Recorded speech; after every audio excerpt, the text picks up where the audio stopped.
I'd now like to introduce a man who knows all about brands and HR as well. And we thought we'd get Jason. He spoke yesterday on the employment panel.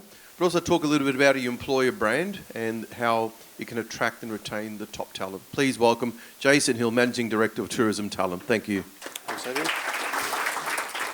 Kia ora tātou, everybody. As introduced, Managing Director of Tourism Talent, we are specialist executive recruiters here in New Zealand and also Australia.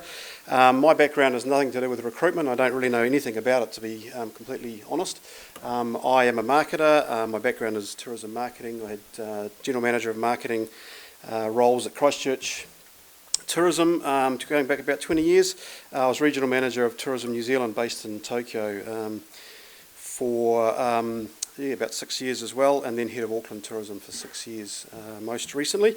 And we set up Tourism Talent about 3.5 years ago, and so we were running for 1 year before COVID came along, and as you can imagine, it's been pretty tough out there for us as well in the last couple of years with not much recruitment going on. But thankfully, we are pretty busy at the moment, very busy actually, and excited to be looking at other opportunities heading into Japan and Singapore in the next year. So we've got a pretty good business model, we think, and that's what we do. So employer brand, it sounds all a bit I don't know, geeky in terminology, but it's essentially just about attracting and retaining staff and good staff at that. So today I'm not really talking about any rocket science here. None of this stuff is going to be new to you, but I think sometimes it's just good to be reminded of some of the basics of looking after your team. I understand the previous speaker before morning tea, Shane, was amazing. Some of the stuff may overlap with what he was talking about. Unfortunately, I wasn't here to listen to it, but I look forward to watching it later on. So I'm just here to remind you of some of the, I guess, stuff that's going to be pretty obvious post-COVID, to open your mind to some new ways of thinking and reframing what talent looks like, what motivates staff, and I understand Shane covers off some of that, but also just to be thinking about how you can be more agile with your teams and structuring your talent. I think agile management is a pretty big buzzword at the moment. How can you reduce overheads and be more flexible? So we'll kick into it. So this was a quote from Forbes magazine 2 years ago, in July, just when COVID was really starting to have a major impact. And a number of the trends that we're now seeing coming through were coming pre-COVID anyway. They were probably going to take 5 to 10 years. And Forbes came out with this headline, the largest workplace transformation in our lifetime. And I think that has certainly come to bear in the last 2 years. And then a year later, the New Zealand Herald, job seekers in control as record numbers of jobs on offer, unemployment all-time low. And you can imagine that a year on from that, how that has been absolutely amplified. So, going back 15 or 20 years ago in the marketing space, one of the buzzwords was all about digital first. You had to be on digital, brochures were going out, and then it was all about mobile first. And now we're starting to talk a lot about remote first. And a lot of the conversations I'm having with clients is you have to be open to having staff working remotely and potentially living and working completely from home, even if your office is in Wellington or wherever it may be. Now, obviously, that's not applicable to all roles, but it can be to roles that you maybe in the past you thought, well, that's really not going to work for us. So there's a bunch of companies out there, and these are just a few of the ones globally that I've picked up on. Some of them are operating in New Zealand, where you can go online and literally buy in talent as you require on an hourly rate to do anything from cleaning toilets to writing you a marketing strategy or whatever. So the gig economy, we've all heard about the gig economy. I'm just going to throw some examples up here that I've taken off Fiverr, the website. That lady there is a designer, a dress or clothing designer, I think. So you can literally get people to come in and design your clothes for you on an hourly basis. There's a marketing executive, and this guy down here, he is a bar owner. So you can literally contract people in to give you advice from afar, from anywhere in the world, on how to run or structure your bar. So this is the way the world is moving, and COVID has just really fast-forwarded these trends into what we kind of could see was coming down the pipeline, but it was thrown upon us. So remote working, I think we've all learned that this can work and does work. It certainly increases productivity if you're not sitting in traffic jams in Auckland. Most people have got an extra 2 hours added onto their day just because they're not driving into work. Less business travel and the ability to train staff and do things online, obviously we all know has come to pass. A number of sort of clients that we have sort of jumped to this conclusion, I think, or an assumption that they need certain staff and therefore they must be full-time and they must be working in the office, and therefore I've got to pay top dollar for that. But things such as developing a marketing strategy, you don't necessarily have to have someone who would, worth $150,000 who's a big hitting marketer on your salary line. You could get them in to write your strategy, might take 6 weeks, and then simply employ a marketing coordinator to implement the strategy for $60,000 or something like that, right? So you don't necessarily have to have the big thinking talent on your books the whole time. And you can obviously get access to some of the best talent out there, specialists in their field. You plug them in and you plug them out when you don't need them. You get access to the speed, you're not going through recruitment processes, and obviously your employment costs can be a lot lower if you're not paying for that level of input and knowledge and experience 40 hours a week. We've talked about it yesterday as well, but shoulder tapping, headhunting, whatever you want to call it, is a great way to get what you want really, really quickly.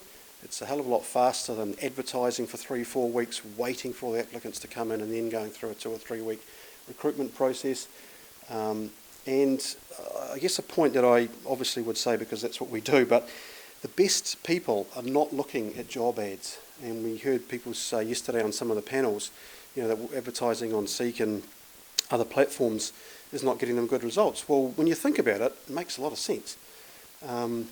Those of us, and I shouldn't really say myself, but I kept getting shoulder tapped for roles, and most good people do. And so you kind of shouldn't wonder too much about why, when you advertise on Seek, that you're not getting amazing talent because they're too busy working, especially at the moment. So you've got to hunt them out. And then, just I guess recapping on that comment about on-call talent or virtual staff. So a while back, certainly in the finance sector, there's quite a big growth globally around having virtual CFOs. Big brains, big experience, but you don't need them in the office 40 hours a week. And so you might just contract them for 10 hours a month to have an overlook of your books, have a look at your structure, and then have a bookkeeper or an accountant doing the rest of the work. So plugging it in when you need it, paying the big bucks on an hourly rate, but for a lot fewer hours than you think you might need. And it can be very, very cost effective. And there's, again, global trends about virtual marketing offices now as well, where they help you set the strategy, they check in with you once a month, how's your team doing, but you're obviously not paying for them full time. So, employer brand. Been a lot of discussion about brands and marketing and God knows what else for the last 2 days, but your employer brand is not what your website says it is. Like it or not, your employer brand starts and ends with your employee experience and reputation, past, present and future. And I think it's really important. You can't all of a sudden think, I'm going to start working on my employer brand and make ourselves a great employer, because you've got past employees who've left and moved on, who may have had a really bad experience, who are still bad-mouthing you. And we get clients that, quite honestly, I struggle to place people with, because nobody wants to work for them, because they've heard. And I very politely just say, look, I've had a good look around, I can't find anyone for you at the moment. Put the white flag up and get the hell out of there, because my reputation's on the line with my candidates if I put them into a terrible working environment. So I hope no one's got an email from me recently along those lines, but it might be a message to check what your previous employees are saying. But the future thing is also really important. So, you might not be looking for staff now, But in 6 months or a year's time, you may be looking for staff. And what can you be doing right now to attract people that would want to work for you in the future? Now, Sedema, I think without doubt, would be probably the number one company that I'm aware of at the moment who do it amazingly well. There's another, iFly in Queenstown do an amazing job, Go Rentals, there's a bunch of brands out there who are really focusing on it. And, Sedema, I'd love to say they're a client, but they never need us because they just keep their staff and they keep them there. Although we have done some stuff with them. So it does work, and it's really, really important because especially at the moment, as I said before, candidates will tell me they don't want to work for certain brands. And so if you're wondering why you can't find staff, you may have to go back a few years to figure out what happened to see what. So your brand is your reputation, and you have a different reputation in every audience that you deal with. You obviously have a consumer brand, and we all know about that. And we also know that your consumer brand is not what you think it is, it's what your customer thinks it is. And it's the same for investors, or they will have a view of your brand from their perspective. Your suppliers will have a view of you. Do you pay your bills on time? Do they want to really look after you with deals and specials, or do you treat them like shit because they're a supplier? All of these things will play into your brand. And then obviously your employees. So your employee brand that lives and breathes in the minds and hearts of your former, current and future employees. And I think it's not, to reiterate the point around the heart, I think Shane might have mentioned that, someone was telling me, it really is about the heart, not just the mind. The mind ticks boxes, it's very simple. And it's something that I talked to a lot of candidates about, is through your CV, you have to communicate not just what you are, but who you are. And most CVs today look like a spec sheet. They're just a black and white spec sheet of what people have done. Now, no brand in their right mind would use their spec sheet to market their business, but we do it through our CV. It's another topic. I could be here like Lisa, I could talk for hours on that. So a couple of similarities, maybe a couple of differences between your consumer brand and your employer brand. So you obviously have a consumer value proposition or a customer value proposition. You should also have an employee value proposition. What's in it for your employee? We've all talked about USPs in marketing and your brand, your unique selling point. What is your unique culture proposition? What is different about you from every other company that you may be competing for talent in? Value alignment. People brands try to communicate their values through their marketing, and they should be the same as they are to your staff, because especially millennials and Gen X's and Z's and Y's, they're looking for a sense of purpose. And are they working for a company that's doing good and helping the planet and helping people? And so those are really important things to have on your website in certain areas or through your social media that communicate these things. Your consumer brand obviously strongly influenced by what you say. Your employer brand is probably more influenced by what you do, your day-to-day behaviour, the way you speak to your staff, and the way that your staff speak about you when they're not at work. So why bother with your employer brand? There's a whole bunch of reasons there, but at the end of the day, your employer brand, there's a bunch of reasons that hit the bottom line. It's about retaining your current staff and attracting great talent as well. So obviously if you're not dealing with recruitment costs and advertising and retraining, it's going to have a direct benefit to your bottom line from a cost reduction point of view. Obviously, increased productivity. Better customer experience drives better revenue.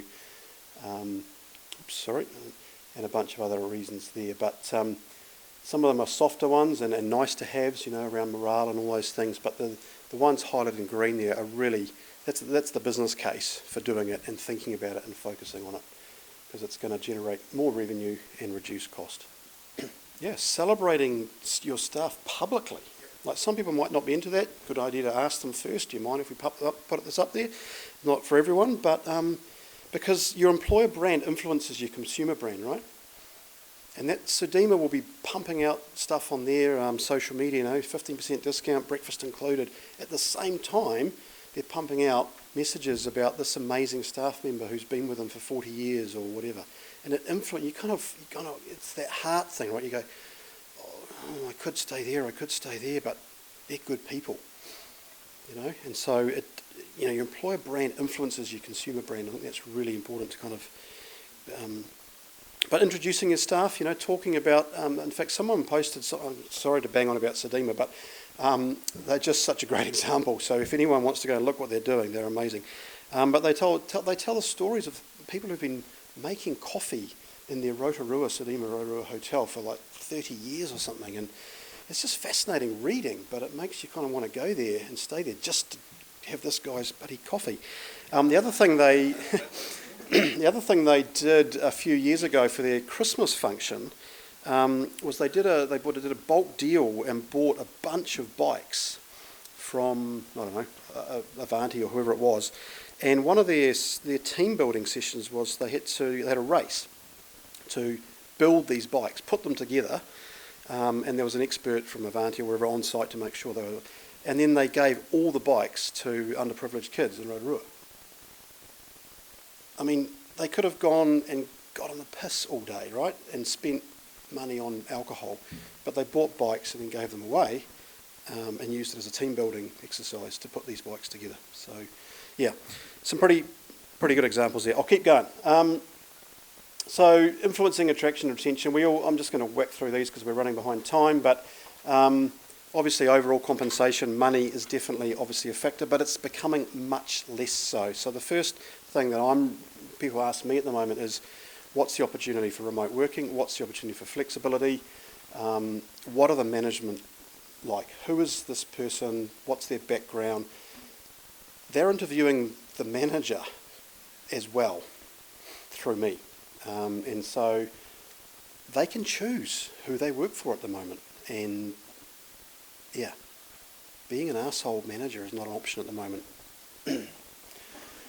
Sorry. So there's other things. Obviously, one of our things that our industry is really struggling with is that job security right now, right? It's never been an issue before, but right now people are going, job security. I've been ringing clients who I know are great people, candidates, and they're like, you know what, I'm working insurance, I'm working in the retirement village sector now. It's a guaranteed job for the next few years. I'm staying where I am, and it's real. So job security, opportunities. I mean, I'll leave these up here, but simple things like employee recognition, just old school stuff. So 10 things that motivate employees. I'm just going to quickly finish with this. Increasingly, and Heidi yesterday from Go With Tourism mentioned sort of what younger people are looking for and purpose. What are you doing and how do you promote the fact that you're rescuing dogs or giving money to the homeless or whatever it is you might be doing. That whole purpose of working for a company or an organisation that's doing good, it might be a little bit hard to go, well, I just do it because it's the right thing to do and I don't want to brag about it. But it's not so much bragging, but it's letting other people know that they can align to those values and they're proud to work there. Flexibility, well-being. There's a number of apps out there. What John Kerwin's doing with his Groove stuff. There's a bunch of other ones out there called another one called Clearhead. But things that companies can buy on a monthly license basis that and give access to for free to their employees. So, and those apps and those things give you 24-hour access to specialists for mental health, well-being and things. It might not be a huge expense, but it can be worthwhile. And that's me. Thank you very much for your time. I hope they had a few ideas there for you.